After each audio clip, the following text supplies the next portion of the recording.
And welcome back to the show.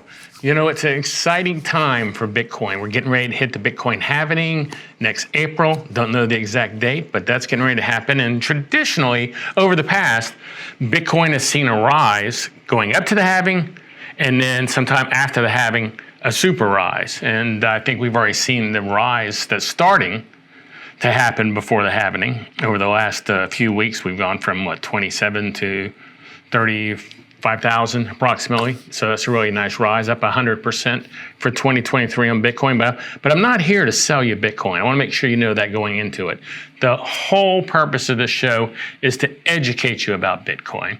The worst thing I feel that can happen is for Bitcoin to become the currency, one of the currencies of the world, and for you not to know it's happening until it's happened and you miss out on those opportunities. So this is just an educational show. Now on today's show, as I said earlier in the intro, we have a friend of mine, Madex, who's a Bitcoin artist.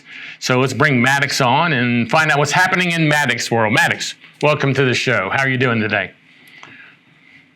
Hi, Gary. Thank you for having me. I'm doing very well.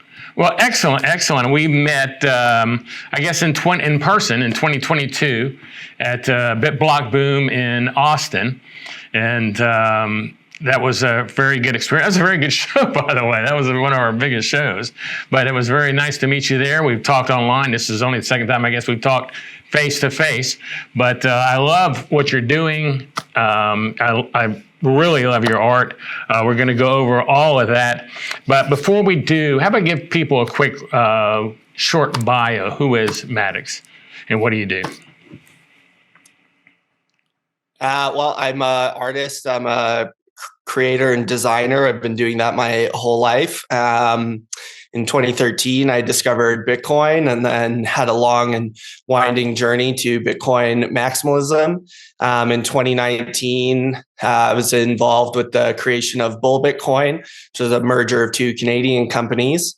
And now I work as a creative director at Bull Bitcoin, doing all sorts of visual work and branding work. And then I also work on my own project, Madex, which sells fine art and does product design and development. Real quickly, let's kind of take those in order. Tell us about Bull Bitcoin. That's in Canada.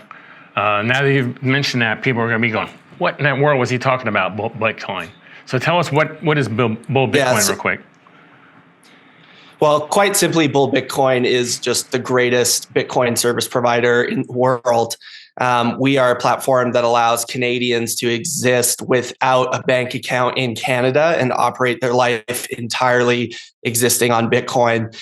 So the primary service is bill payments. So any bill that exists in Canada, you're able to pay using Bull Bitcoin. And then we also deal with real estate purchases or high ticket purchases, or pretty much any service except for lending that you would go to your bank to work with. We have the ability to send money, fiat money to anybody in Canada. And then, of course, you have the ability to buy Bitcoin. So our business is converting Bitcoin into Canadian dollars and converting Canadian dollars into Bitcoin.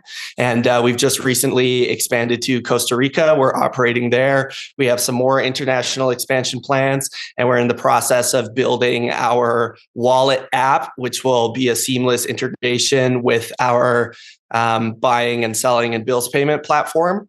And so that's in beta testing currently.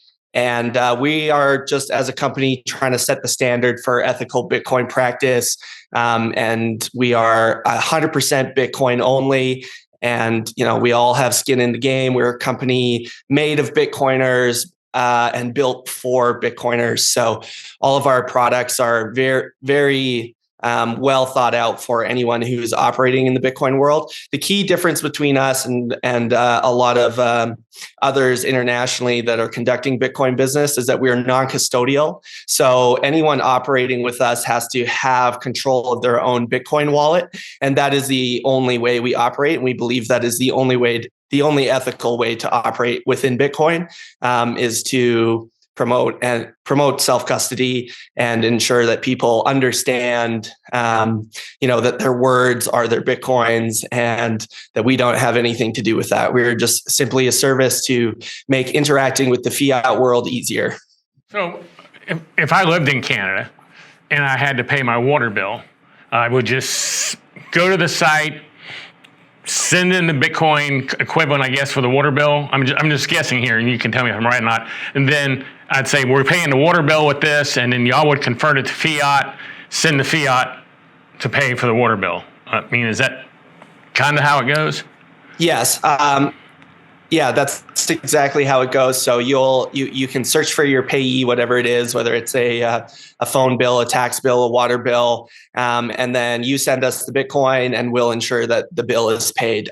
Also, there is the service is discrete. So whatever bill you are paying, the payee has no idea that you've actually used Bitcoin to pay that bill. They just receive a bank transfer for the account number. So Bull Bitcoin actually allows someone to live on the Bitcoin standard. I mean, living on Bitcoin, yes, and doing everything they do in Bitcoin rather than in fiat. So if you're someone like I don't know, but let's say yourself, you work for a Bitcoin company, you may be getting paid in Bitcoin. Now you can live off of what you're being paid instead of going, okay, I got this Bitcoin, I need some fiat too because I got to pay these bills. So maybe you can only take part of your income in Bitcoin, and you got to take the other part in fiat to pay your bills, or go through a process with another person, then exchange it and then put it in your bank and then pay your bill. You've cut out a lot of work for someone trying to live on the Bitcoin standard, or someone who's being paid in Bitcoin, or someone who has a lot of Bitcoin. I mean, in any of those situations, if you're wanting to live on Bitcoin and you're in Canada or Costa Rica, did you say this is kind of like a needed tool for those people?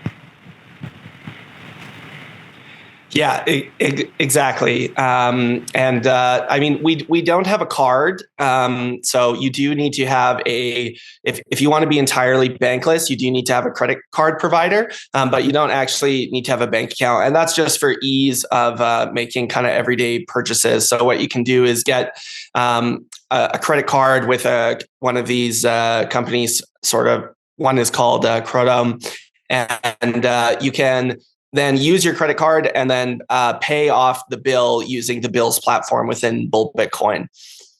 Oh, so yeah, okay. So is the reason you're only in Canada and not in, you're in Canada and Costa Rica, but let me rephrase it. Is the reason you're in Canada, not in the United States, because of banking laws here versus Canada?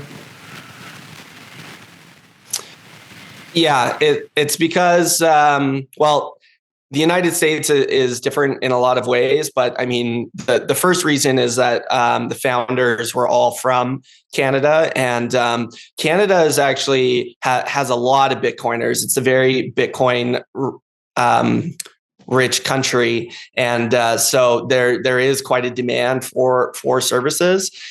We don't operate in the United States because, unfortunately, the United States is a long way off from the way the founding fathers originally intended it to be, and there are decisions that would have to be made regarding customers and whatnot that do not align with our ethical stance. And do not align with our values. So we do not believe we will ever operate in the United States, but who knows, that could change into the future. I mean, Americans are used to dealing with all the layers of bureaucracy and the other kind of 3-letter agencies constantly harassing them. So perhaps one day, but for now, we're focused on expansion into Central America and Europe.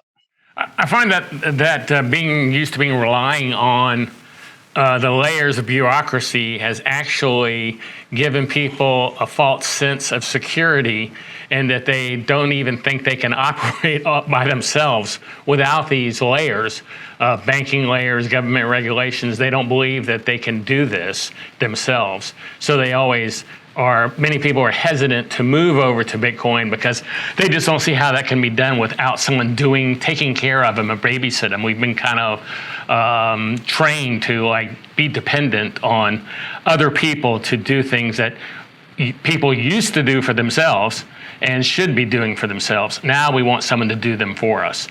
We'll be right back with more of Madex, more Bitcoin talk, right after this word from our sponsor.